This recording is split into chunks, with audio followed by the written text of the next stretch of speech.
Caros alunos e alunas do Complexo da MAS, é bom tê-los aqui novamente para tratarmos de direito administrativo para as carreiras fiscais. A aula anterior nós estávamos tratando a respeito de licitação e contratos, falamos das modalidades de licitação, estávamos falando também dos tipos de licitação. Vamos aqui fazer uma breve recordação do que nós tínhamos tratado na aula anterior e posteriormente falaremos da contratação direta, de algumas hipóteses, e ainda falaremos do pregão. E na segunda parte da nossa aula, nós vamos falar da formalização do contrato, tá bem? Como é que há a instrumentalização desse contrato e de alguns tópicos sobre a sua alteração.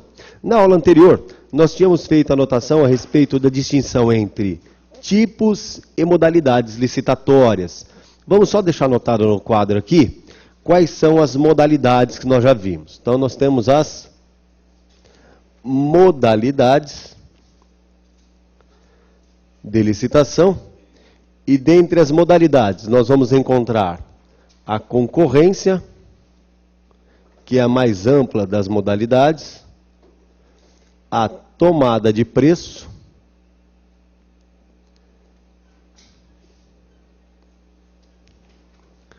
o convite, o leilão e o concurso.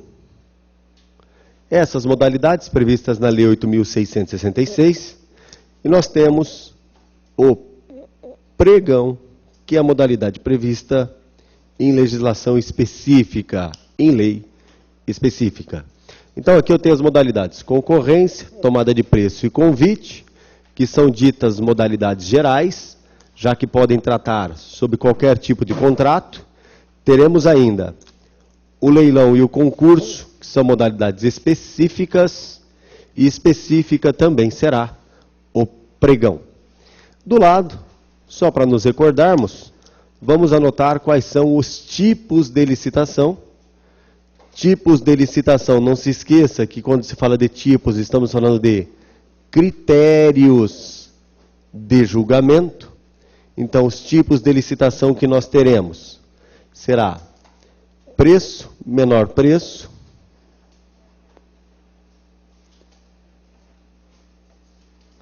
melhor técnica,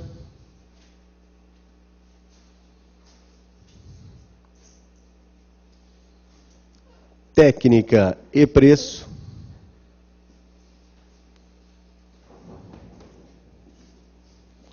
e maior lance ou oferta, maior lance ou oferta, maior lance ou oferta. Então esses são os tipos de licitação, que são os critérios de julgamento. Então mantendo o quadro para anotação, por gentileza.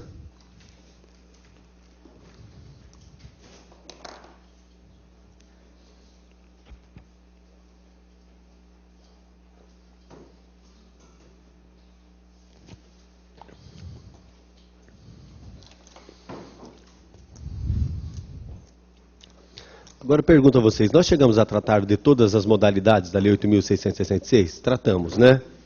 Todas as modalidades foram tratadas, agora vem até aqui, por gentileza. Tratamos das modalidades, vimos que nós temos modalidades específicas e vimos as modalidades gerais. Pergunta que faço a vocês, nós temos aí vários critérios, vários modos de julgamento. A pergunta que surge é, desses critérios, desses modos de julgamento, todos eles, todos, melhor técnica, técnica e preço, maior lance ou oferta, todos os critérios são aplicáveis a todas as modalidades licitatórias? Não. Há modalidades específicas onde o critério a ser adotado é específico. Por exemplo, o leilão é para a venda. Se o leilão é para a venda, o critério será maior oferta ou maior lance. Vamos agora abrir um parênteses aí na Lei 8.666, vamos deixá-la de lado um pouquinho, para a gente falar a respeito do pregão. Para aí nós finalizamos as modalidades e entraremos posteriormente nas contratações diretas, contratações sem licitação.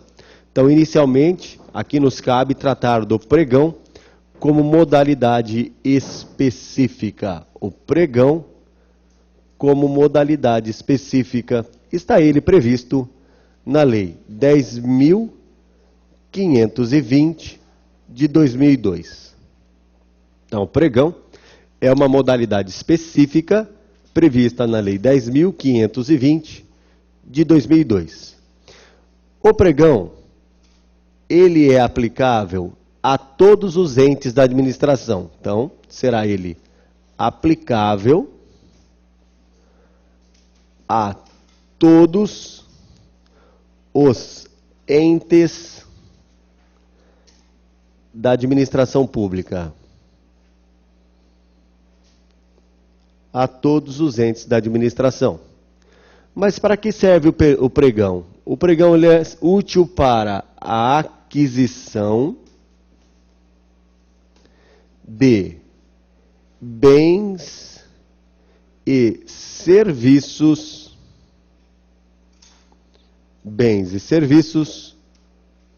comuns. Bens e serviços comuns. Não nos interessa, nesse caso, o valor. Não me interessa qual é o valor da contratação. Então, ele será utilizado para aquisição de bens e serviços comuns. De acordo com a Lei 10.520, aplicável a todos os entes da administração pública. Aplicável a todos os entes da administração.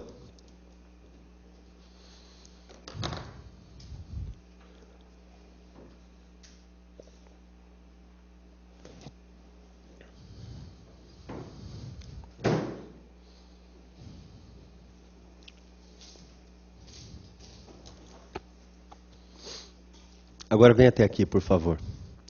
A pergunta que surge é: a administração pública pretende a aquisição de bens e serviços comuns. Bens comuns são aqueles padronizados. Os bens comuns são aqueles padronizados. Os serviços são aqueles que não exigem uma técnica apurada. Por exemplo, o serviço de cópias, tirar cópias na repartição. Isso é um serviço comum. Serviço de limpeza, serviço comum. Então eu tenho bens e serviços comuns. A pergunta que eu faço é: a administração pretende contratar uma empresa para prestação de um serviço comum, ou irá ela adquirir um bem comum? Ela deve usar o pregão ou ela pode usar? Olha a pergunta. A administração ela deve usar o pregão ou ela pode usar o pregão? Já observamos que o pregão é para aquisição, para compra de bens e aquisição de serviços. A rigor, essa modalidade, ela pode ser utilizada, a rigor. Mas precisamos abrir um parênteses nessa história. Por que ela é facultativa? Por que eu posso usá-la? Porque poderia usar qualquer outra modalidade genérica que nós temos. Tá bem? Então, poderia usar a concorrência, o concurso, concorrência, o convite, a tomada de preço? Sim, a depender do valor. Poderia ser utilizado. Mas, quando se trata do poder executivo da União, é aí que surge o detalhe. Então, quando eu olho para o pregão, ele surge, o pregão, como a modalidade preferencial. Se é preferencial, não estou obrigando, ela é facultativa. Preferencial às entidades da administração. Às entidades da administração. No entanto, quando se fala da União, aí eu preciso abrir um parênteses aqui. Quando se fala da União, eu tenho que separar poder executivo de um lado e os demais poderes do outro, legislativo e o judiciário. Então, vou precisar separar e tratar a União de maneira distinta das demais entidades. Por quê? Porque eu tenho um decreto editado pela União, o decreto 5450 de 95. Decreto editado pelo Poder Executivo da União, decreto 5.450 de 95. O que estabelece esse decreto em relação à União? Estabelece o seguinte, vem até aqui por gentileza. Por este decreto, eu tenho ali uma obrigatoriedade. O decreto obriga, ele diz que na União, no Poder Executivo, o pregão será obrigatório. Vem até aqui por gentileza, obrigado. O pregão será obrigatório, sendo ele preferencialmente utilizado na modalidade eletrônica. Então, quando eu olho para esse decreto, o decreto estabelece um comando. Qual é?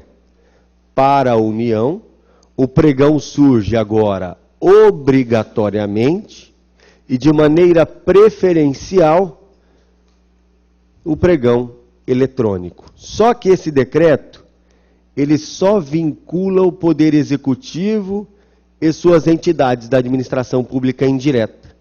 Ele não vincula o Legislativo e o Judiciário. Então podemos dizer que no Poder Executivo da União, em razão do decreto, haverá obrigatoriedade do pregão quando tratar-se de aquisição de bens e serviços comuns? Sim, para a União, no Poder Executivo. Agora, esse decreto ele não vincula o Legislativo e nem o Judiciário da União.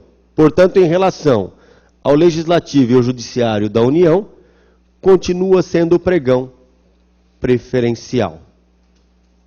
Continua sendo ele preferencial. Então, venha até aqui, por favor. Então, observe bem. O pregão surge como uma modalidade específica? Surge para aquisição de bens e serviços comuns. Depende do valor para eu escolher o pregão ou não? Não depende, independentemente do valor. O que me interessa é o bem ou serviço ser comum. Agora a pergunta que surge é, se não depende de valor, poderemos estar diante de uma situação de uma compra, por exemplo, cujo valor seria acima de 1.300.000, acima de 1.500.000, quando teríamos, se observada a Lei 8.666, a obrigação de adotar a concorrência. Mas aqui não. Quando é aquisição de bens e serviços comuns, independentemente do valor, qual é a modalidade? É o pregão. Agora, a pergunta que surge é, se o pregão para aquisição de bens está em um nível de valor que seria cabível à tomada de preço, por exemplo, ou seja, para compras de até 650.000, eu quero comprar até 650.000. Se fôssemos aplicar a Lei 8.666, qual modalidade deveria ser utilizada? A tomada de preço. Perfeito? Até 650.000, tomada de preço. Mas é para aquisição de bens e serviços comuns.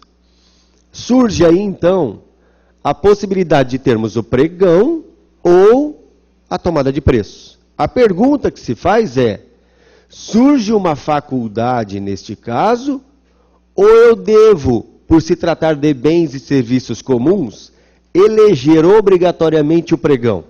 É essa a questão. A pergunta é essa. Quando se trata de quaisquer outras entidades da administração, estados, Distrito Federal e municípios, aqui há uma faculdade nessa situação. Haverá uma faculdade, podendo escolher entre a tomada de preço ou o pregão, no exemplo apresentado. Quando se trata da União, entretanto, quando é União, eu tenho um decreto presidencial que trata do pregão eletrônico. E o que diz esse decreto? A administração pública do Poder Executivo da União é obrigada a valer-se do pregão. Portanto, em relação ao Poder Executivo da União, aquela faculdade não existe. Ela é obrigada a escolher o pregão. Só que esse decreto foi editado por quem? Pelo Poder Executivo da União. Ora, se é o Poder Executivo da União, eu estou diante de um exercício do poder regulamentar pelo Poder Executivo. O decreto é infralegal, está abaixo da lei. Vincula os demais poderes da União? Não vincula. Vinculará somente o Executivo. Então, perguntado a você, no Poder Executivo da União, a modalidade pregão, quando tratar-se de bens e serviços comuns, ela é obrigatória? Sim. Preferencialmente na modalidade eletrônica. Preferencialmente na modalidade eletrônica. Tá bem? Então, sempre frisando isso. Para as demais entidades, o pregão surge como preferencial. Quando tratar-se, todavia, da União ao Poder Executivo, o pregão é obrigatório, bastando para tanto que estejamos diante de bens e serviços comuns. Agora a pergunta que faço é, no caso do pregão, qual é o tipo de licitação? No caso do pregão, qual é o tipo de licitação? Menor preço, já que ele está adquirindo. Aqui nós vamos ter como tipo menor preço. Menor preço.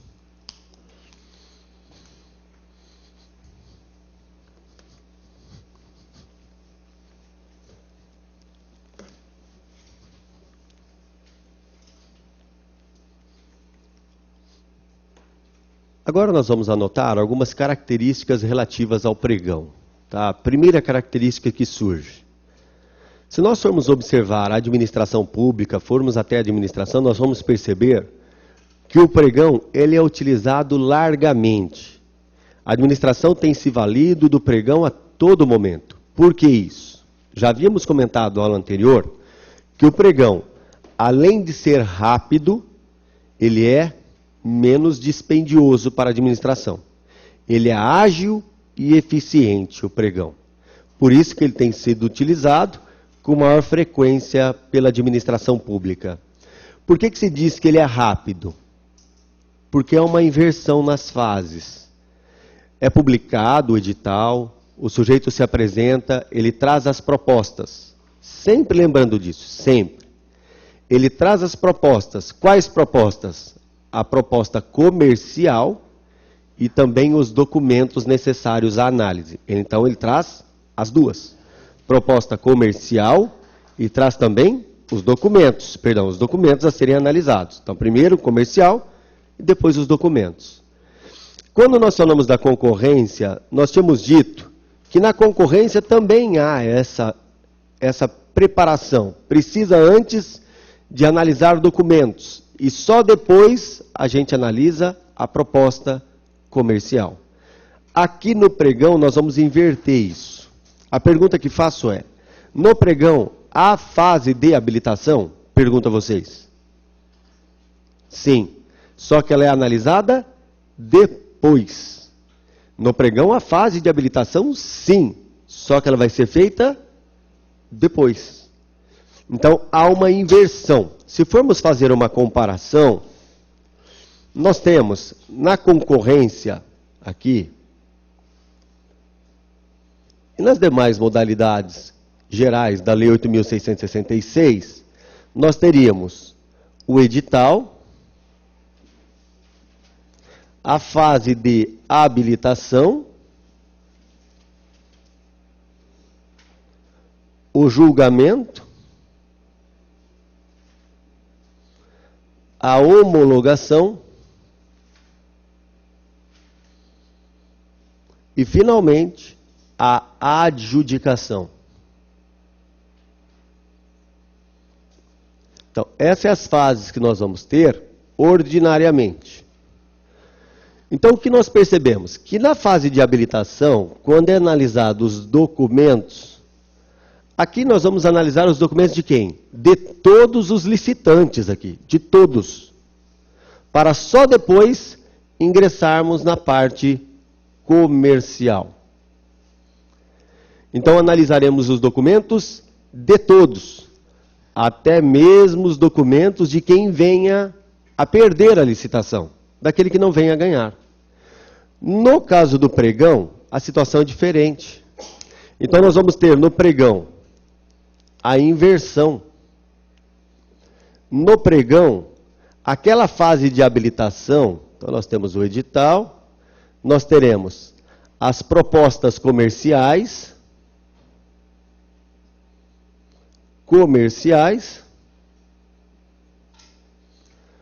o julgamento delas, e depois eu vou analisar o documento de quem? Vou analisar o documento somente do vencedor. Então, aqui eu tenho uma fase de habilitação.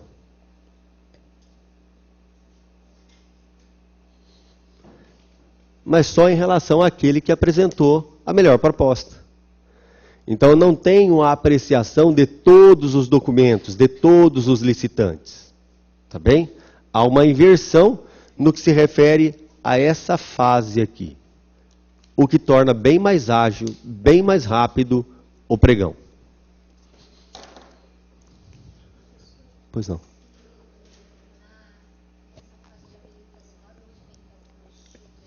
Aqui, se estiver imprópria. Não, se estiver imprópria, ele abre a oportunidade novamente, porque ele estabeleceu uma classificação aqui, né? Ele chama o segundo colocado. Perfeito. Pois não.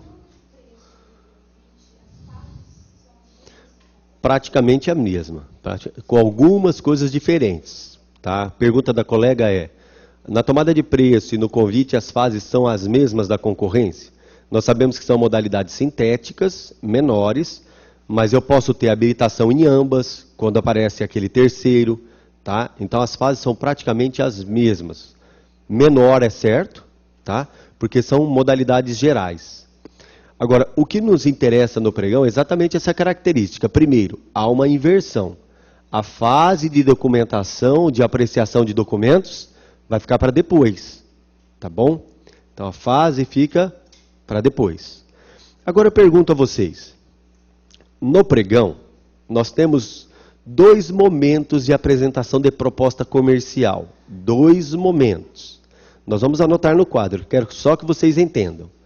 Os licitantes se apresentam as suas documentações e apresentam a proposta comercial. A proposta comercial ela é apresentada em um envelope fechada. Proposta comercial apresentada, lacrada, sigilosa, tá bem? Isso no pregão. Apresentaram todas as propostas, nós vamos agora analisar as propostas apresentadas inicialmente. Então preste muita atenção. Proposta inicial no pregão é sigilosa, é fechada.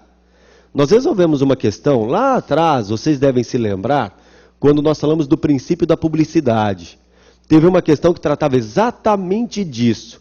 A proposta inicial no procedimento do pregão, ela é sigilosa. Portanto, é preservada pelo sigilo. No caso, eu abro as propostas comerciais, classifico as propostas que são apresentadas sigilosamente, abri e classifiquei-as. Feita essa classificação, agora nós vamos escolher dentre elas aquela que é a melhor das propostas. Mas eu posso ter depois uma fase de propostas verbais? Posso. E quando é que isso acontece? Observe aqui. No pregão, tem ele uma peculiaridade. O objetivo é a obtenção da melhor das propostas. Quando apresentadas as propostas comerciais, for feita a classificação delas, então são apresentadas, caberá ao pregoeiro fazer a classificação. Então, ele vai determinar a classificação, observando as propostas apresentadas. Então, ele vai lá, vamos botar aqui a título de exemplo as empresas A, B, C, D e E. Essas empresas apresentam as seguintes propostas. O que nos interessa é o menor preço, tá? Então, nós já estamos classificando elas. Propostas de 100, 102, 103, 104 e 120. Então, tem as propostas comerciais apresentadas e já classificadas. Observando o que eu tenho, vencedor seria aquele que apresentou o menor preço, que é 100. Todavia, a lei que trata do pregão estabelece um limite aqui. Ele estabelece o seguinte: no patamar em que estivermos, aqueles que apresentaram as propostas que estão dentro de 10%, além da proposta apresentada pelo vencedor, por enquanto, estes serão chamados para apresentar propostas verbais. Propostas verbais ou sucessivas? Verbais e sucessivas. Então, o que eu vou determinar? Eu pego o menor preço, adiciono a ele 10% e vejo quem está nessa faixa. Quem está nessa faixa vai apresentar as propostas verbais e sucessivas. Pergunto, esse daqui ficou fora? Ficou. Esse já foi desclassificado. Esse já está desclassificado. As propostas verbais serão apresentadas por estes. Mas por todos, eu pergunto. Por todos. Ainda que eu tenha aqui 200 propostas dentro do limite de 10%. Todos irão apresentar as propostas verbais. Então, eu estabeleço aqui um percentual. Aquele que está dentro desse percentual vai apresentar a proposta verbal e sucessiva.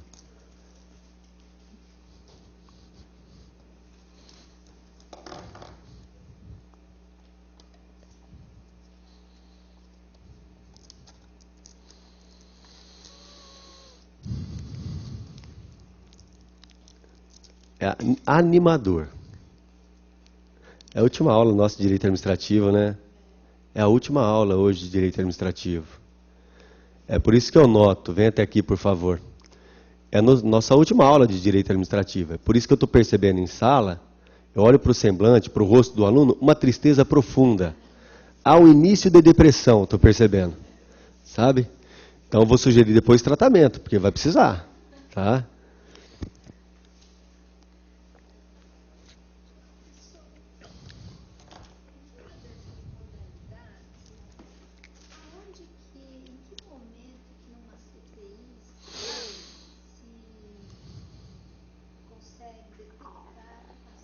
Não, problema, a colega está perguntando, no caso de licitação, a gente está estudando licitação, não é legal?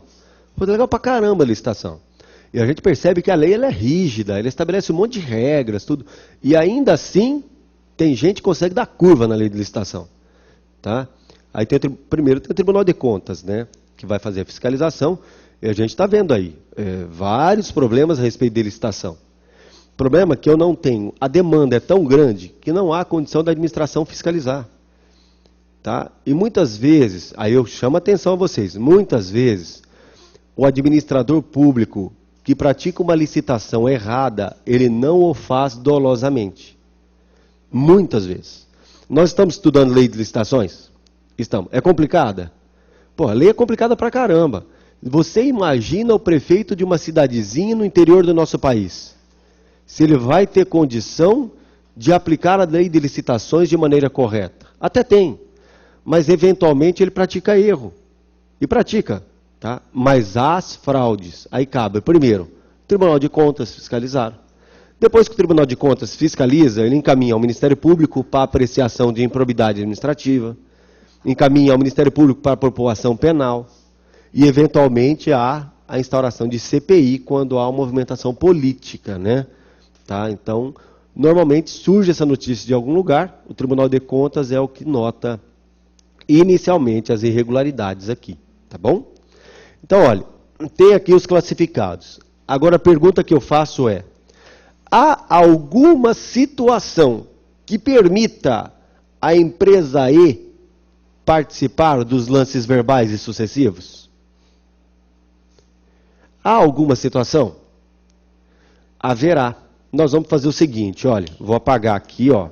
Vocês anotaram já isso, né? Obrigado pela resposta, tá? Eu vou apagar, independentemente de resposta. Então, vamos apagar aqui. Pensemos que as propostas apresentadas sejam essas. As empresas são essas. A pergunta que faço a você é o seguinte. Tenho a empresa A, B e a empresa E. Vamos botar aqui a empresa F também.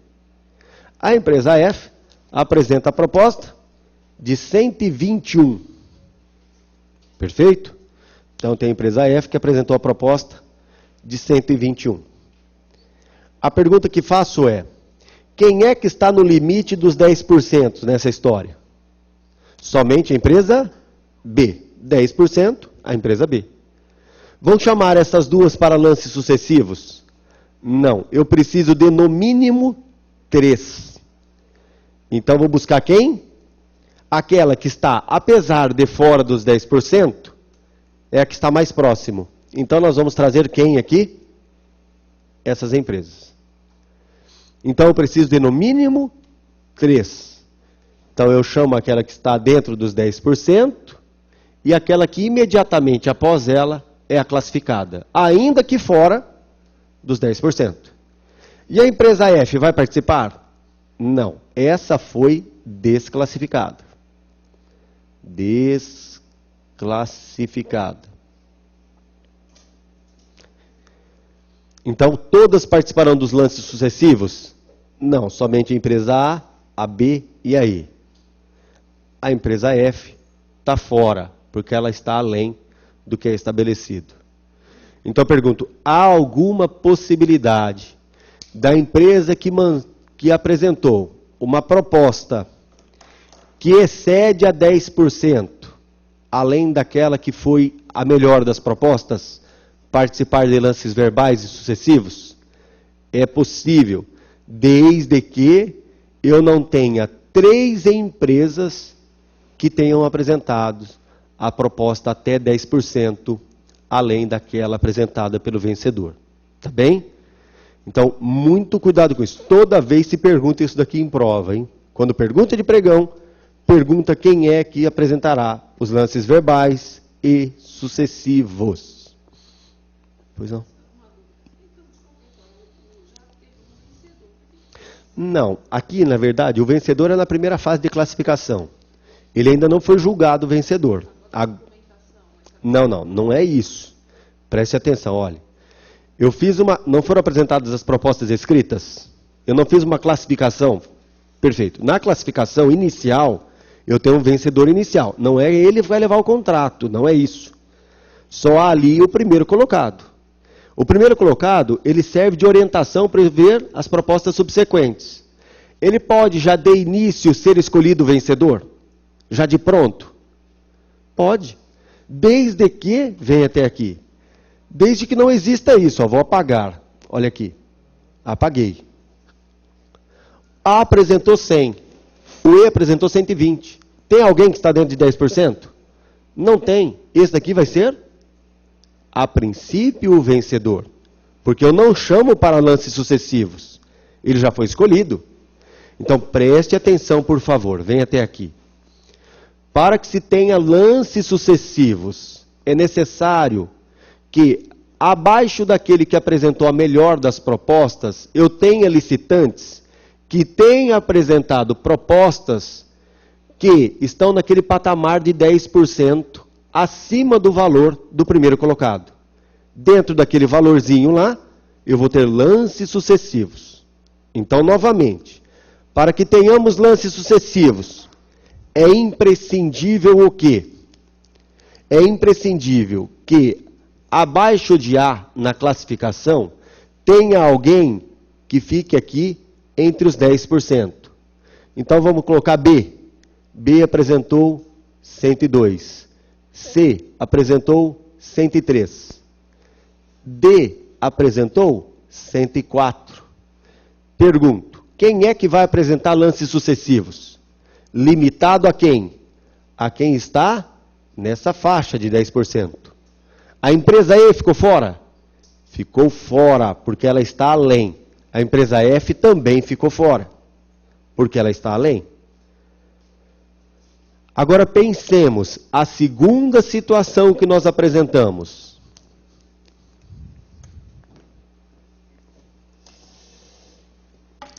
Segunda situação. Vou apagar aqui.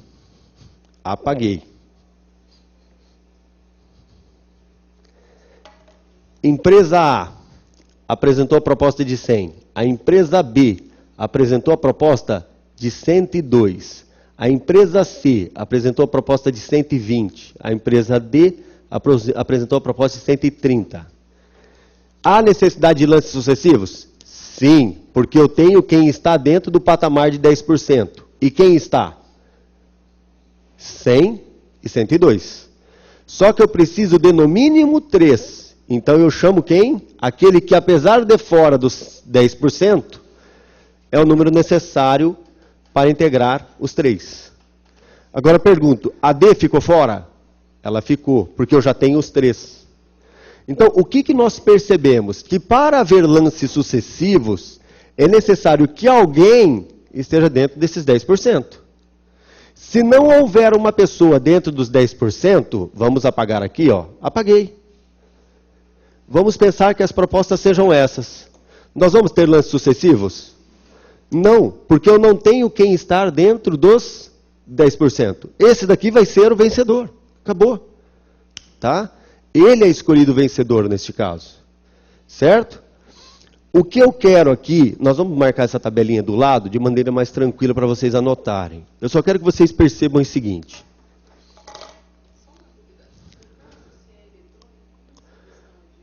Não, é feita pela Bolsa de Valores, é feita pela internet, tá? Aí tem todo o sistema determinado no decreto. Quando é eletrônico, tem um decreto que regulamenta tudo isso.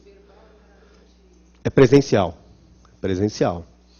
Agora preste atenção, o que eu quero que vocês percebam é o seguinte.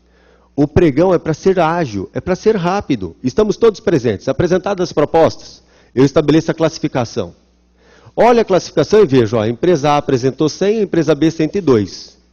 Há um aparente empate, tá bem? É como se fosse uma margem de erro. Diante disto, eu percebo que se a diferença é pouca, que eu posso extrair disso daqui algo mais para a administração. Então o que eu vou chamar? Chamo eles para fazerem lances sucessivos. Quem é que dá a melhor proposta? Aí o lance é verbal. E é rápido, tá? É buscando extrair disso a melhor das propostas para a administração. Partindo do pressuposto que se a diferença é pequena, dá para ver ainda uma barganha, dá para ver uma discussão. Para que haja lances sucessivos, é necessário o quê, então? É necessário que haja empresas que estejam naquela margem de 10%. Havendo ali 30 empresas dentro dessa margem de 10%, todas vão participar? Todas. Havendo uma só na margem de 30%, quem é que vai participar? Aquela que apresentou a menor, aquela que está dentro dos 10%, e aquela próxima, que apesar de estar fora dos 10%, eu necessito para formar no mínimo 3. Tá bem?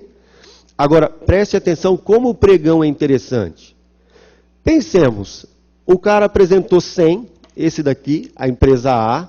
Então vamos apresentar aqui as situações possíveis, tá bem? Vamos anotar aqui para ficar algo racional. As situações possíveis. Primeira situação.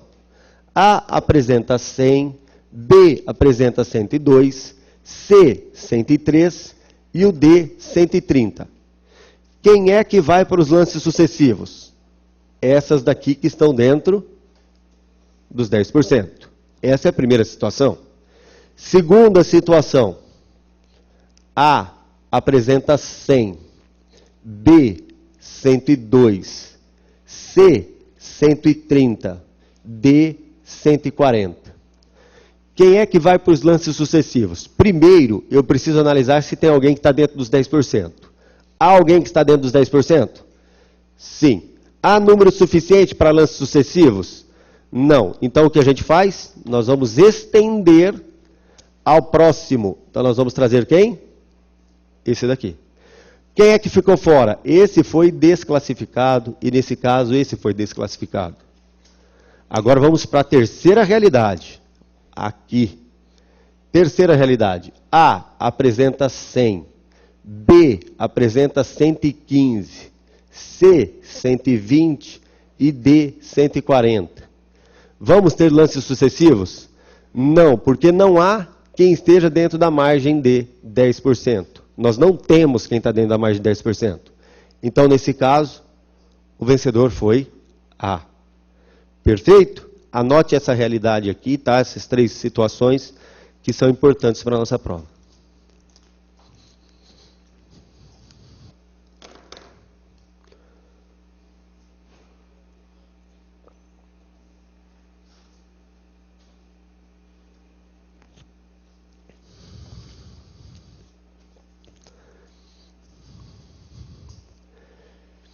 Então podemos dizer que aqui, nesse caso, esse sujeito está já de início desclassificado, e esse está já de início desclassificado,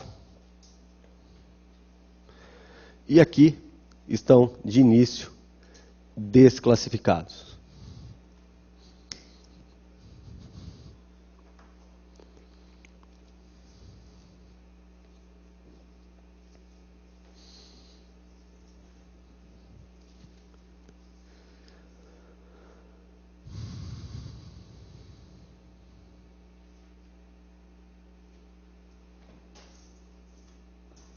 Então, sempre partindo do pressuposto que eu só terei lances sucessivos se houver alguém na margem de 10% dessa historinha aí, tá bom?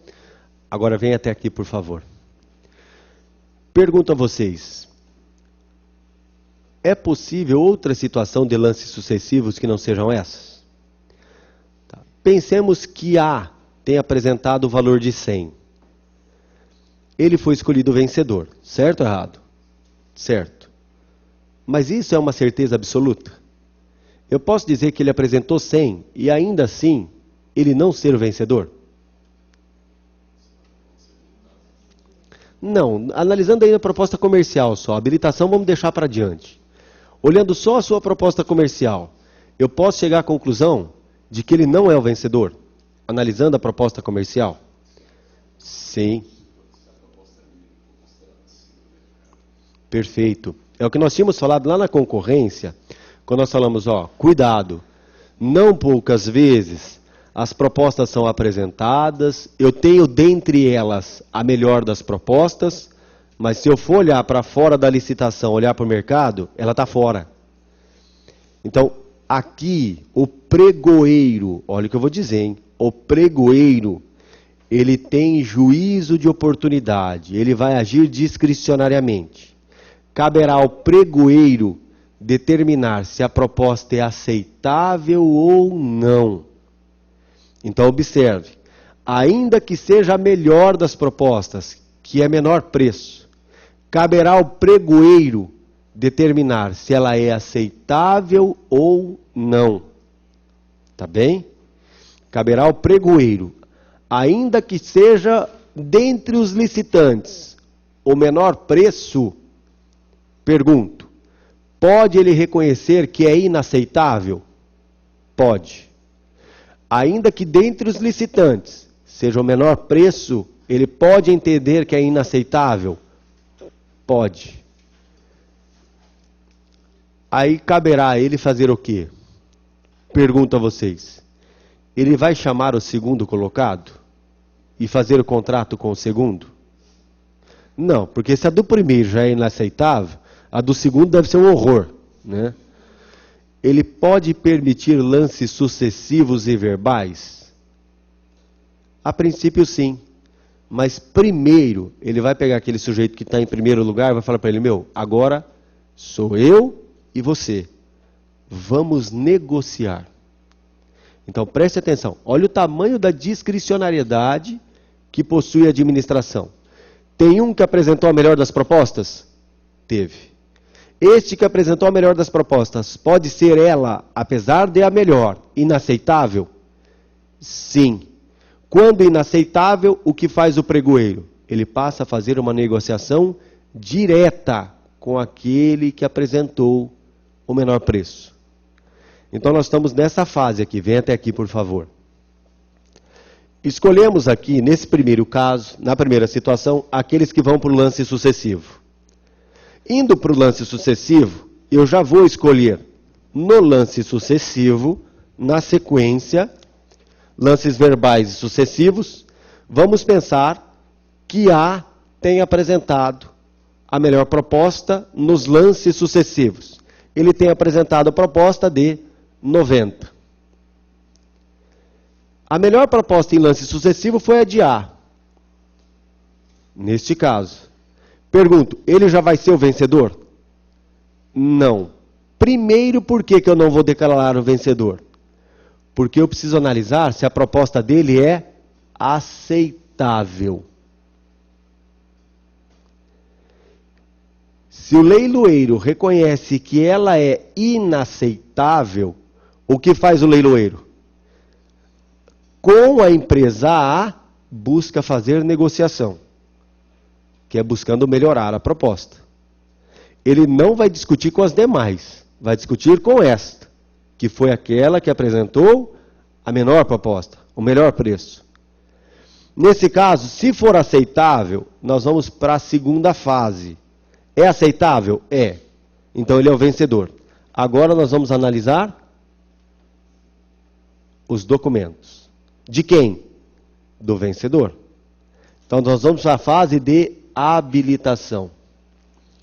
Se ele não é habilitado, se ele é julgado inabilitado, aí eu chamo os demais participantes. E de maneira sucessiva nesse trabalho todo. Então observe, fomos para lances sucessivos? Fomos. Nos lances sucessivos, quem ganhou? A empresa A.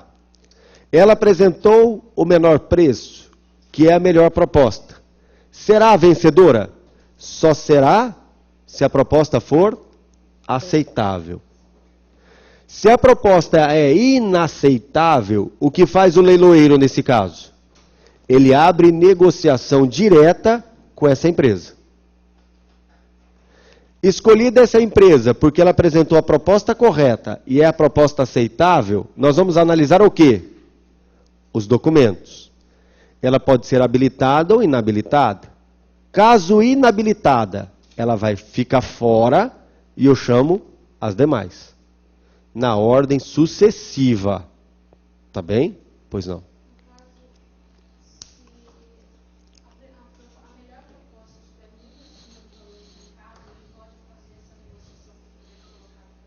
Sim, sim. Observe, aqui é sempre com o primeiro. Vem até aqui, por favor. Sempre com o primeiro, Paula. Não, não. Por isso que o pregão é rápido. Porque o fato de a proposta ser inaceitável, estar fora, eu não vou abandonar a licitação. Eu não abandono. Nós vamos tentar agora, se não for possível, se de tudo aquilo que eu busquei, ainda o valor não é aceitável, aí acabou, tá? Pois não.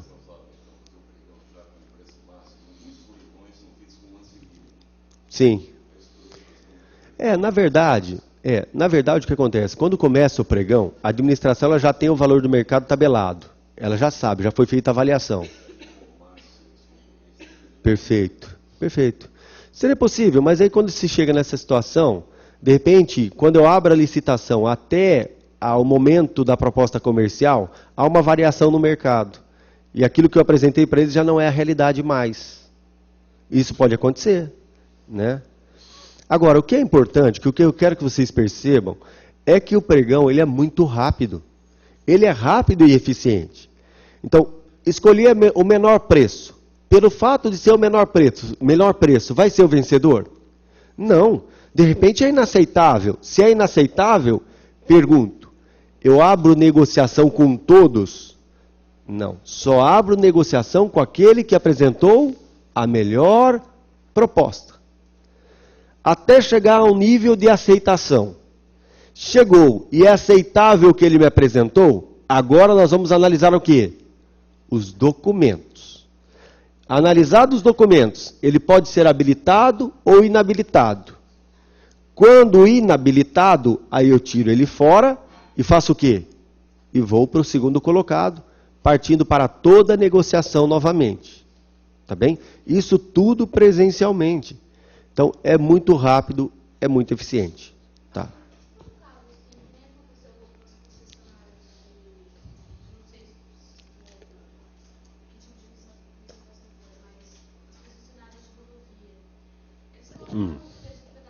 É. Ali teve um problema. Ali, na verdade, a pergunta da colega aqui é a respeito do leilão que foi feito em relação às concessionárias de serviço público. Não é o tema que nós estamos tratando, é outra coisa. Mas na hora que ela apresenta o valor, muitas vezes joga o valor tão lá embaixo para ganhar a licitação que torna inviável o cumprimento do contrato depois. Só que ela tem que suportar o ônus, porque ela apresentou a proposta, ela vai ter que honrar. Tá bem?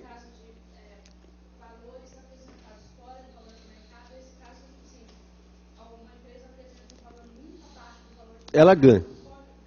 Ganha. O problema é que quando estamos nessas... Vem até aqui, por favor.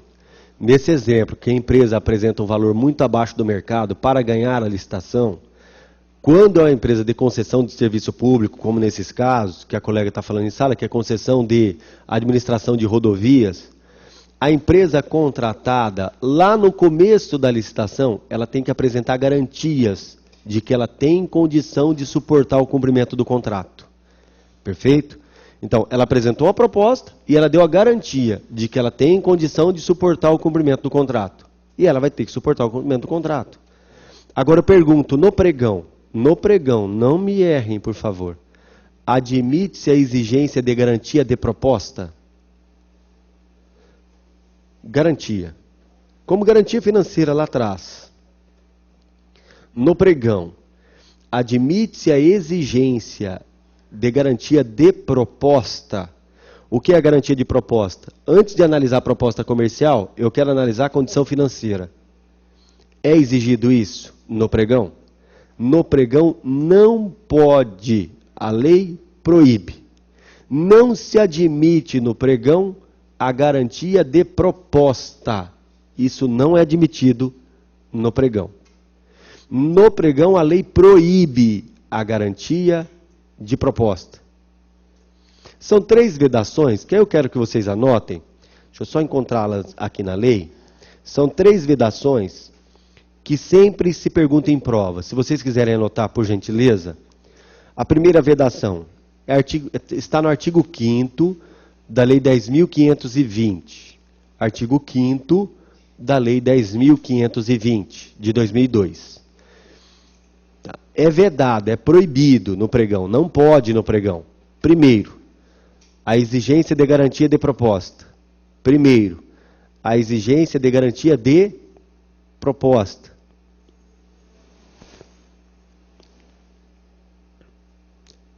Segundo, a exigência de aquisição do edital. Segundo, exigência de aquisição do edital.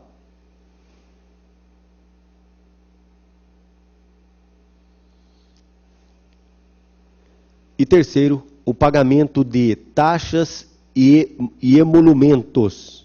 Taxas e emolumentos. Então isso é proibido no caso do pregão. Tá bem? Essa é a regra, pelo menos, há exceções, mas essa é a regra. Então, o que se proíbe no pregão? Proíbe a exigência de garantia de proposta, proíbe-se a exigência de aquisição do edital e proíbe-se o pagamento de taxa e emolumentos. Isso é proibido. Não, muitas vezes, quando o sujeito vai participar da modalidade de leilão, ele tem que adquirir o edital para participar. E ele tem que pagar para ele pegar o edital. Tá? Isso não é exigido aqui, não pode. Tá? Não é exigida a aquisição do edital antes. Ele tem que ter acesso ao edital, mas a aquisição dele, não. Tá bom? Em alguns sim, em alguns sim. Concurso, por exemplo. Então, a garantia de proposta, quando é admitida, ela é devolvida. Tá? Aqui ela não é admitida. Depende, porque quem faz a garantia de proposta normalmente não é o vencedor. Então, todos os licitantes, não estou falando garantia de contrato, são coisas diferentes. Garantia contratual é uma coisa, garantia de proposta é outra. Então, nas licitações, como condição de habilitação, eu posso exigir uma garantia de proposta? Sim, posso exigir. Porque ele tem condição de fazer a proposta econômico-financeira. Então, eu tenho essa garantia. Agora, no pregão, é exigida essa garantia? Ela não pode. Agora, sempre se substitui o seguinte: no pregão, admite-se a garantia contratual. A garantia de contrato, sim. A garantia de proposta, não. Então, no pregão é admitida a garantia de contrato, de cumprimento de contrato. Tá? É admitida a garantia de cumprimento do contrato.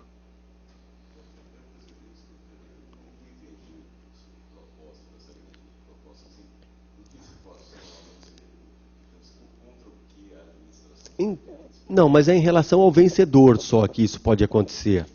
O vencedor ele apresenta uma garantia, documentação de que tem condição financeira. Tá bem? Sem... Forma de habilitação. Perfeito, perfeito. É exatamente isso. Tá? Pode até ser um depósito, mas não é necessário que o seja. Pode até ser um depósito. A posteriori, sim, sim. Agora preste atenção. O pregão ele é muito rápido, é isso que eu quero que vocês entendam. Pergunto, admite-se a garantia de proposta no pregão? Não. Admite-se a garantia contratual? Sim. Tá bem? Garantia contratual é possível. Garantia de proposta? Não. Agora nós vamos caminhar, nós vamos tratar na sequência, voltando à Lei 8.666, do pregão que nós tínhamos que falar, as observações eram essas. Vamos tratar agora na Lei 8.666 das contratações diretas, de algumas contratações diretas e não de todas, porque o rol é absolutamente extenso. Nós vamos ver as mais importantes. Então, olha o caminho que nós fizemos.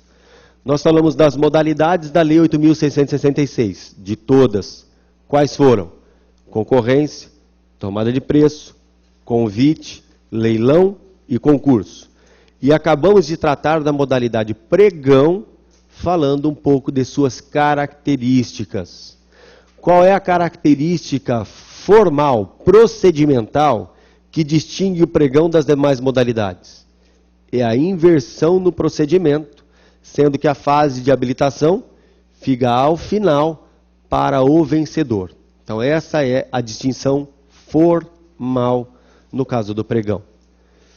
Agora nós vamos falar da contratação direta. Da contratação direta. Tá bem? Quando nós falamos do nosso início do nosso trabalho, deixa eu apagar do lado de cá.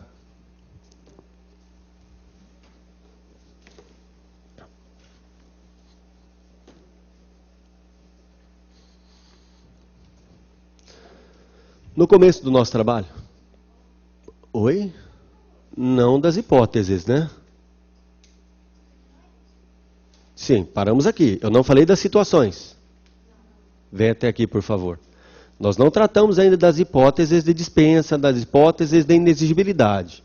Eu só falei que pode haver dispensa e a inexigibilidade, não foi isso? Tá. Nós vamos falar de algumas hipóteses, tá bem? Algumas que nos chamam a atenção, tá? Então, quando nós falamos do dever de licitar, dever de licitar. Esse dever de licitar é dirigido às entidades da administração pública e outras. Então, a regra é o dever, mas há exceções. As exceções que nós temos na lei, nós temos a licitação dispensada, do artigo 17, a licitação dispensável, do artigo 24, e a licitação inexigível, do artigo 25. O que nós tínhamos anotado na aula anterior a respeito desse tema? As hipóteses de licitação dispensada, o rol é taxativo. Taxativo. As hipóteses de licitação dispensável, o rol é taxativo. E as hipóteses de licitação inexigível, o rol é exemplificativo.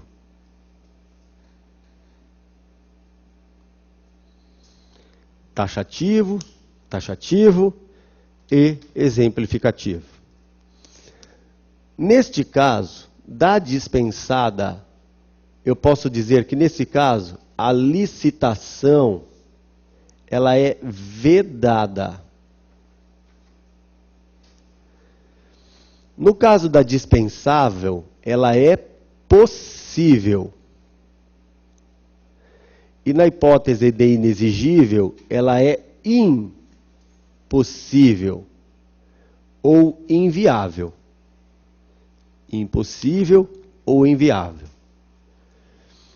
Então preste atenção. Dispensada, licitação é proibida e o rol é taxativo. Dispensável, a licitação é possível, eu posso fazê-la ou não, nas hipóteses taxativamente mencionadas. E na inexigível, o rol é exemplificativo, eu tenho situações de impossibilidade, que não se limitam a essas situações do artigo 25, já que o rol é exemplificativo.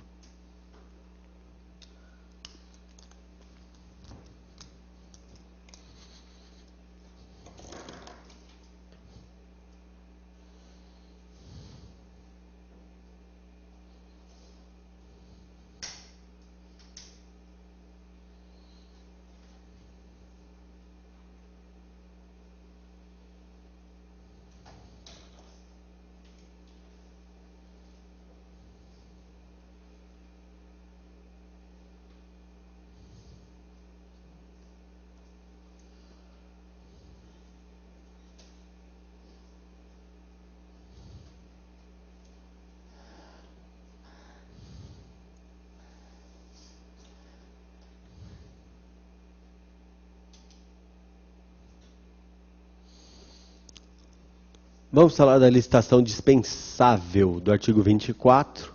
Portanto, são situações em que a licitação ela é possível, mas a lei permite ao administrador que não a faça. Então, preste atenção. Se ele quiser, ele pode realizar a licitação? Pode. Ela é possível, mas ele pode abrir mão. Então, vamos falar da dispensável, onde o rol é taxativo e há uma possibilidade de feitura da licitação. Ali o legislador ele arrola várias situações em que para ele o administrador pode abrir mão do dever de licitar. O administrador pode não licitar. São várias situações e a gente separa essas situações por blocos, por assuntos. Primeiro que nós vamos ver é a dispensa de licitação em razão do valor. Dispensa da licitação em razão do valor. Então, primeira situação que nos interessa, aí nós vamos anotar do lado de cá, nós vamos ver a dispensa em razão do valor.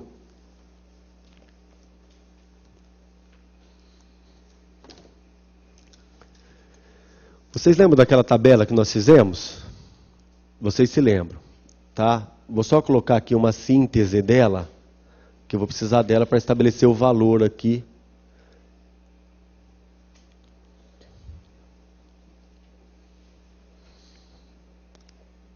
Vamos colocar engenharia e outros.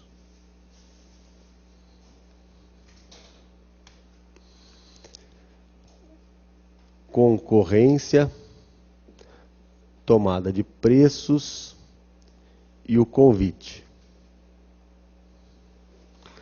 No caso de engenharia, a concorrência será necessária quando o valor for superior a 1.500.000. Tomada de preço, até 1.500.000.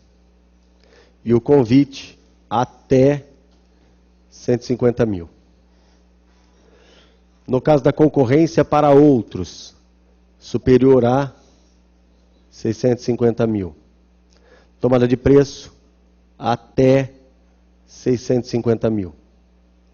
Convite, até 65.000, é isso? 80.000. Esses são os valores que a gente já conhece. O que nós vamos colocar aqui, agora, é a dispensa da licitação, tá? Então preste atenção. O que nos interessa agora é a licitação dispensável, em razão do valor. Tá, vamos primeiro à regra. Primeiro, nós vamos colocar a regra. A regra. Ela vai ser dispensável quando, no caso de engenharia, for de até 15.000. Perfeito?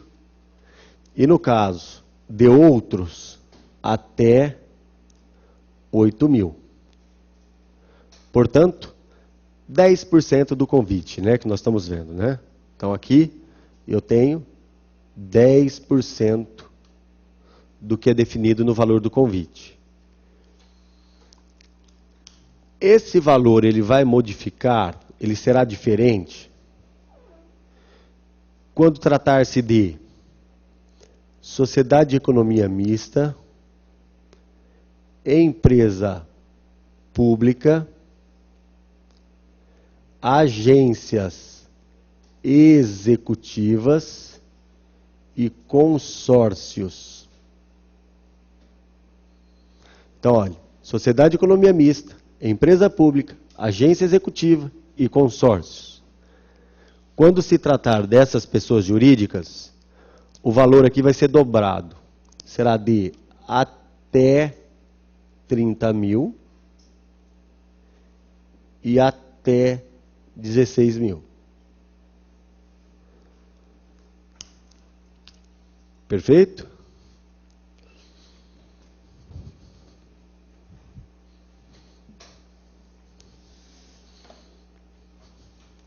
Mantenha para anotação lá, tá?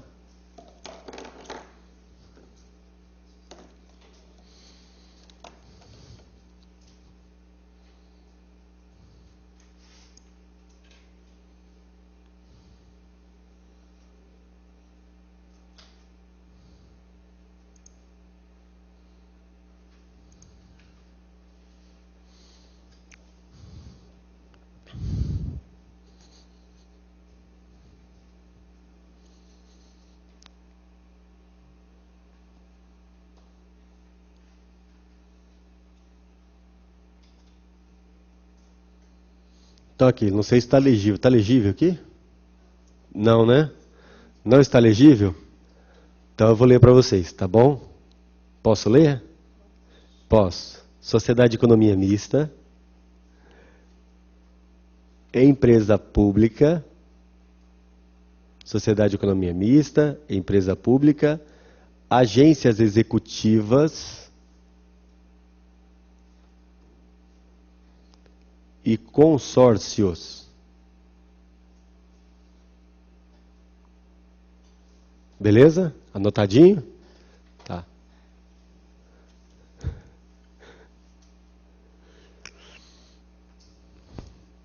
Agora vem até aqui, por favor. O que são as agências executivas? Pergunto a vocês. O que são as agências executivas? Posso dizer que a agência executiva é uma nova pessoa jurídica que surge? Sim ou não? Não.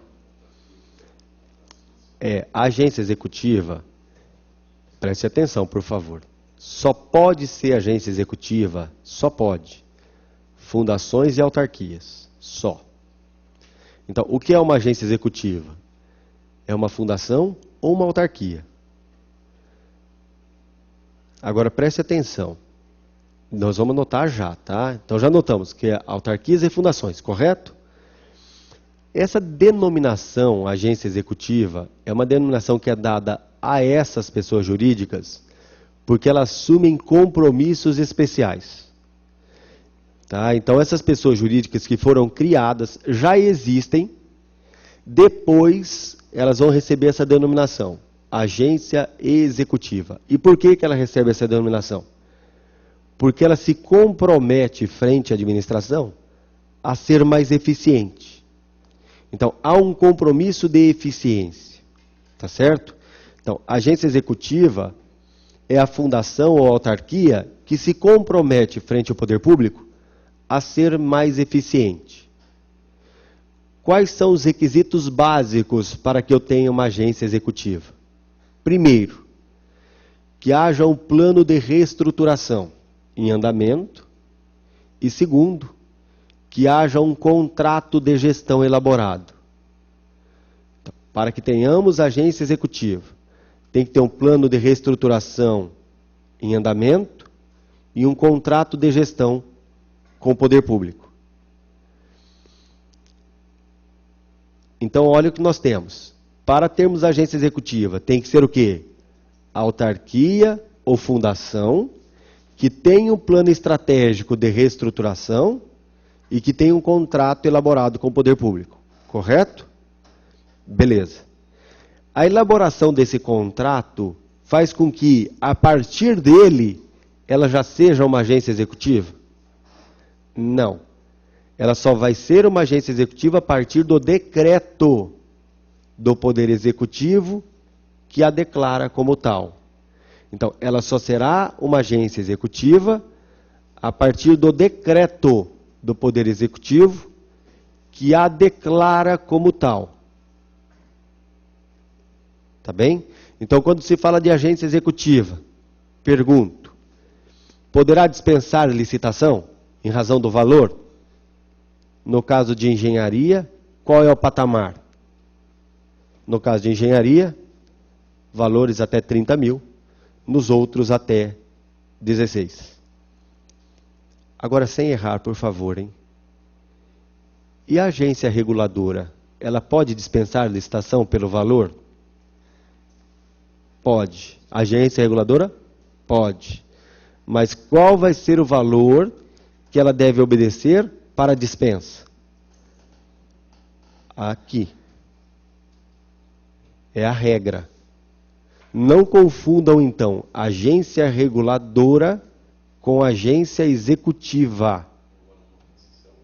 Sim, perfeito.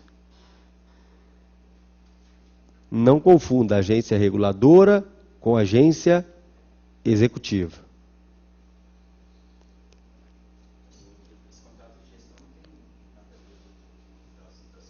Não, não. Tem nada a ver, é tudo diferente. Apesar do mesmo nome, é que quando houve a pergunta do colega é, o contrato de gestão tem alguma coisa a ver com a OS? Não, não tem nada a ver com a OS. São coisas diferentes. O problema, quando a gente olha essa tal de agência executiva, a gente não vê nada de prático nessa solução. Não tem nada de prático ali. A única coisa prática que a gente percebe é dar uma curva na lei de licitações. É a única coisa. Não tem nada de prático. Pergunto, sem errar, por que eu criei uma autarquia? Para quê? Para que ela seja eficiente. Princípio da especialização, princípio da especialidade. Para que seja rápido, para que seja eficiente. A partir do momento que eu falo que ela vai ser uma agência executiva, se ela assumir um compromisso de eficiência, eu estou reconhecendo que aquilo que eu fiz lá atrás não serviu de nada. Não é isso? O objetivo não foi alcançado, né? Vamos resolver uma questão sobre o tema, por favor. Sem errar e sem cochilar, tá bem? Então vamos ao material. Vamos ao material, por gentileza?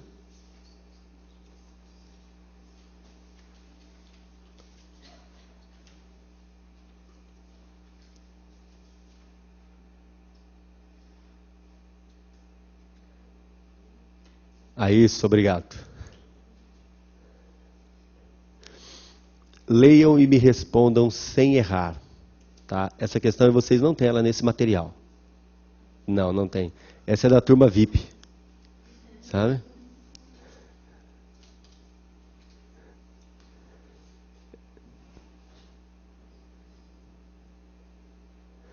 Sem errar.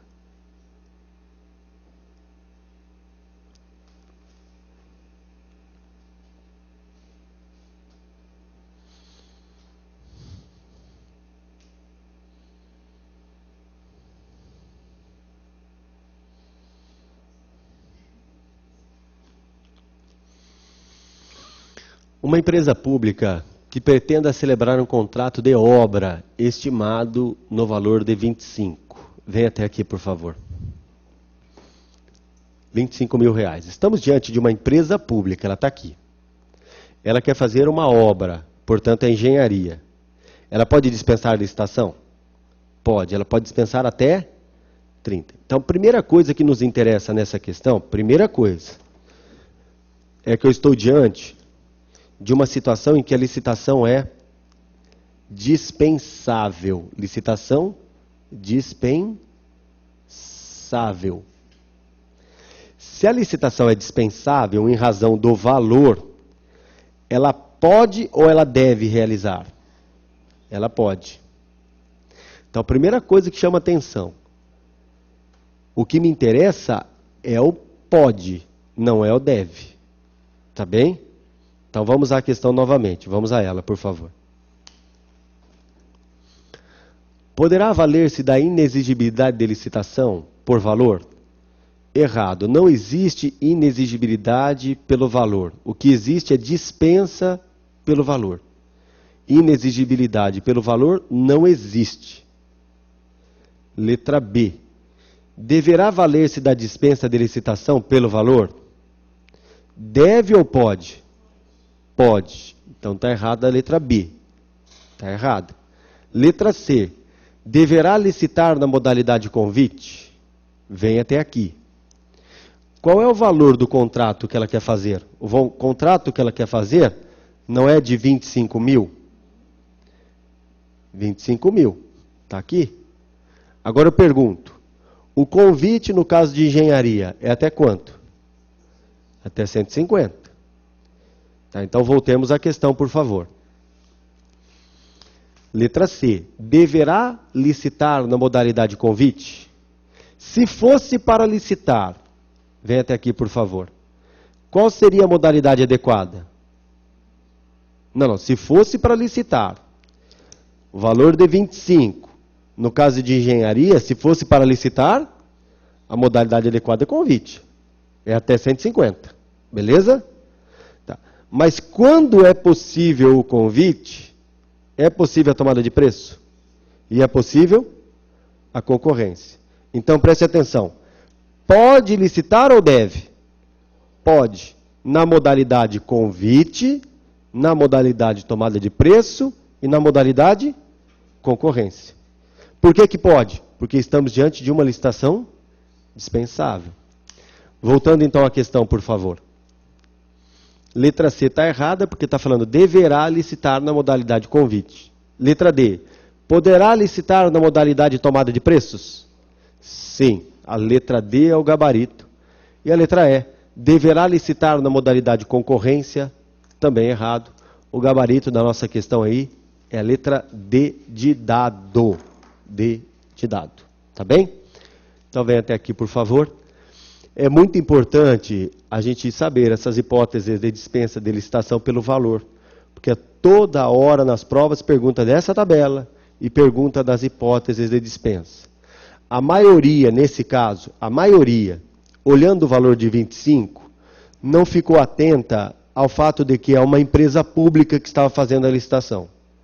Então o sujeito que não ficou atento, ele chega aqui e fala, ó, não pode dispensar, porque a dispensa é até 15. E o contrato é de 25. Se ele não pode dispensar, ele deve fazer o convite.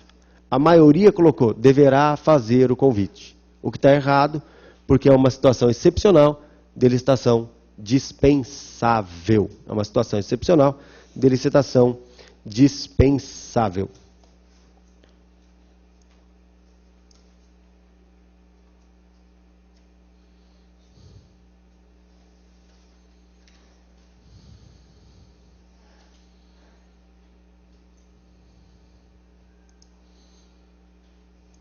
Então vamos ao material, por gentileza. Então aqui eu tenho as situações a dispensa em razão do valor, em razão de situações especiais, em razão do objeto e em razão da pessoa. São os 5 pacotinhos que nós vamos separar aí, né? São 4 na verdade, né? Que a gente vai separar. Primeiro, em razão do valor, nós já sabemos, que é o que nós anotamos no quadro. Dispensável até 15 e dispensável até 8. Essa é a regra. Agora, esses valores serão dobrados quando se tratar de consórcios públicos, sociedade de economia mista, empresa pública e agências executivas. Os valores são duplicados, eles serão dobrados. Agora, uma outra situação, caso de guerra, caso de perturbação à ordem, emergência ou calamidade. Venha até aqui, por favor. Situação bélica. Não estou falando de situação bélica de fato. É situação bélica formal, inclusive. A situação de guerra, para que ela motive, para que ela leve à dispensa de licitação, é necessário que haja guerra declarada. Não é situação de guerra de fato. Eu preciso de guerra declarada. Então, a guerra é motivo para licitação dispensável ou inexigível? Dispensável. É possível fazer licitação durante a guerra? Em tese é possível. Apesar de todo obstáculo a ser enfrentado, ela é possível. No nosso dispositivo ali, há uma expressão que sempre chama a atenção, que é o caso da emergência. Ali eu tenho perturbação à ordem, situação de calamidade e a situação de emergência. No caso da emergência, situação emergencial. A pergunta que eu faço é: a hipótese que nós estamos vendo, ela está definida na lei de maneira taxativa? Está. Está na lei de maneira taxativa. Agora, a quem cabe fazer o juízo de valor, se a situação é emergencial ou não? Caberá à administração. Então, muito cuidado com o seguinte, olhe. As hipóteses de dispensar, a licitação dispensável do artigo 24, devem estar na lei? Sim.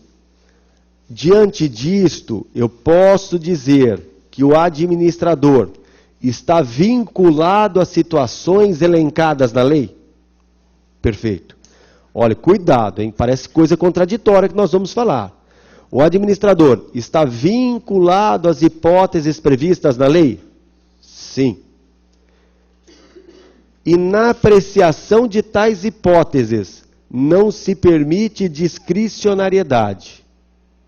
Certo ou errado?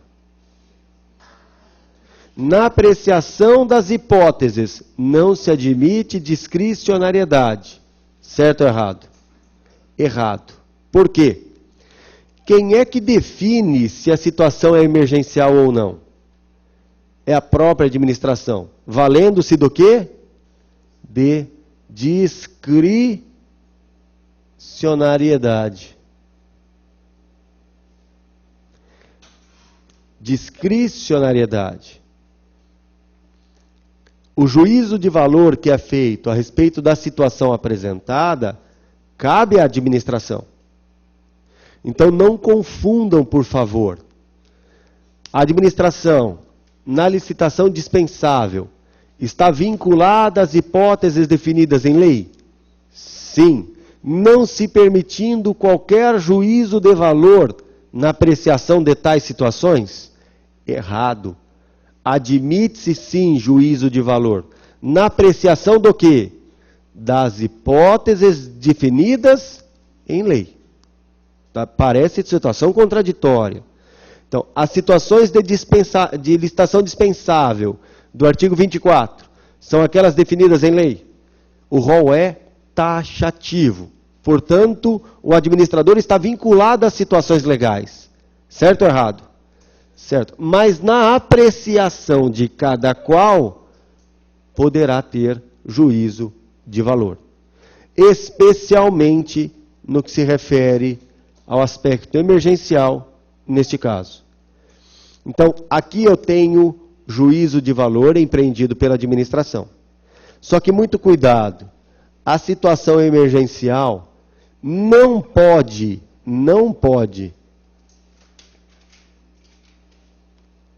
ser imputada à administração. Imputada à administração. A situação não pode ser imputada à administração. Quando a situação emergencial decorre de conduta da própria administração, ela deve licitar. Deve licitar. Quando a situação emergencial decorre de conduta da administração, ela deve licitar. Portanto, a situação emergencial que legitima a dispensa é qualquer situação que não seja imputada à administração. A situação emergencial que legitima a dispensa é qualquer situação que não seja imputada à administração.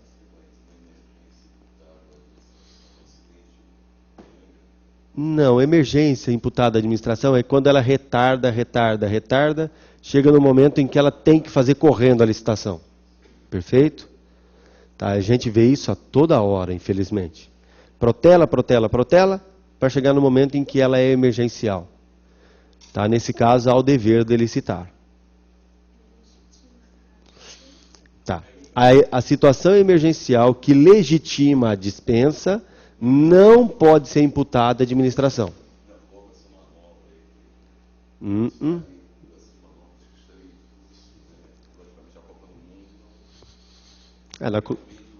Na Copa do Mundo nem se fala, né?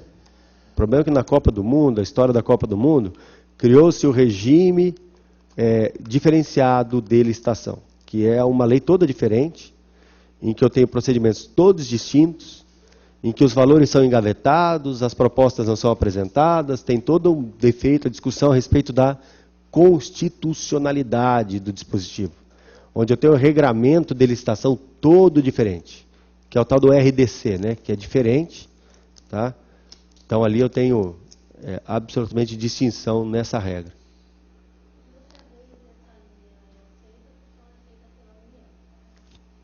Sim. Como a lei do pregão. O problema dessa lei que estabelece regime diferenciado de licitação para a Copa do Mundo, para esses eventos emergenciais aí, é que tem muita coisa dentro dela que se discute a constitucionalidade. Mas não vai dar tempo de analisar isso antes, tamanha a pressa para se fazer o que tem que fazer, tá? Isso vai ser para discutido depois. Depois aí nós vamos ver qual vai ser o reflexo disso. Quem é que vai pagar o quê? Tá? Então, há um problemão nisso daí. Mas o regime é diferente. Então, para você ver, a situação emergencial, ela depende de juízo de valor a ser empreendido pela própria administração. Tá? Portanto, ela age discricionariamente. Isso não quer dizer que ela está indo além das hipóteses definidas em lei. Tá certo? Ela tem que ficar limitada às hipóteses definidas em lei? Sim. Mas nesse caso, o que é emergencial ou não, caberá a ela definir. Tá certo? Na sequência do nosso material, nós temos outras situações adiante. Sem errar, por favor, hein? Essa é infantil, hein?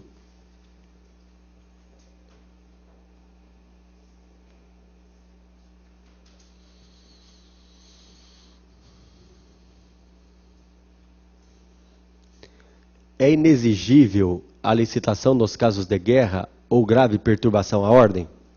Errado, ela é dispensável. Dispensável. O item está errado. Então ela é dispensável. Agora nós vamos falar da licitação deserta ou frustrada.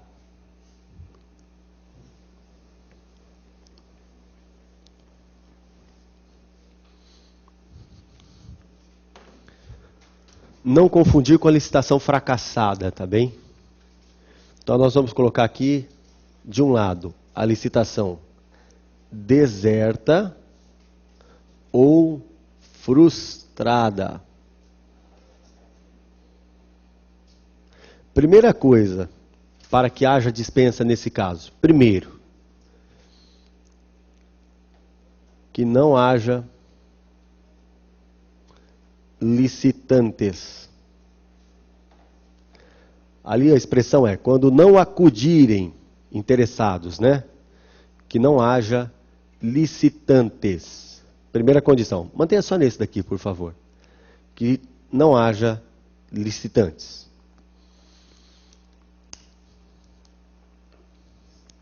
Agora preste atenção. Pergunto a vocês. A administração abre um edital de licitação e não aparecem interessados. Parece ninguém, cara. Parece nenhum. O que ela deve fazer? Pergunto. Ela vai dispensar a licitação? Não há licitantes interessados. O que ela faz? Obrigado. Ela deve renovar a licitação ou não? Ela deve. Então, preste atenção, sempre. Não havendo licitantes interessados, primeira medida é renovar a licitação. Tá bem? Então, olhe. Não havendo licitantes interessados, a primeira medida é renovar a licitação. Perfeito? Haverá uma situação, entretanto, em que a renovação da licitação vai trazer prejuízo. Então eu preciso fazer uma obra, por exemplo. Eu tenho que fazê-la. Eu vejo a necessidade de fazê-la. Abro uma licitação. Não tem licitantes. Renovo. Novamente, não tem licitantes. Renovo. Vai chegar num momento que não vai dar tempo de fazer. Vai chegar numa situação em que, se eu for renovar a licitação, vai haver prejuízo para a administração pública. Então eu tenho a cumulatividade de requisitos aqui. Quais são? Primeiro, que não haja licitantes interessados, primeira coisa, mas não basta isso, precisa mais. Que da renovação da licitação,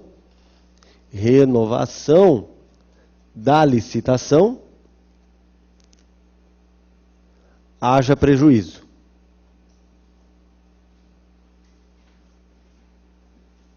Se não há licitantes e a renovação traz prejuízo, o que a administração vai fazer?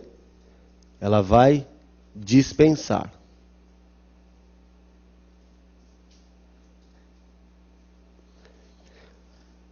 Cuidado, então, que na licitação deserta ou frustrada, não é o simples fato de não termos licitantes que nos permite a dispensa. Precisa de mais. A ausência de licitantes e que da renovação de eventual licitação haja prejuízo. Então não basta a ausência, precisa mais. Precisa a ausência e ainda que da renovação da licitação haja prejuízo. Aqui eu tenho os motivos para dispensar a licitação. Aqui eu tenho motivo para dispensá-la. Mantenha no quadro, por favor. Oi? Então, na verdade pode, né? Porque é dispensável. Tá bem? Então vamos lá, vamos ao material para a gente observar o texto. Vamos lá? Quando não acudirem interessados à licitação anterior, e esta justificadamente não puder ser repetida sem prejuízo. Então, não há interessados e ela não pode ser repetida sem prejuízo. Nesse caso, a licitação é dispensável, tá bem? Então venha até aqui, por favor. Terminamos a primeira parte da nossa aula. Posteriormente, nós vamos falar de outras situações de dispensa de licitação e inexigibilidade e falaremos da formalização do contrato também. Até mais.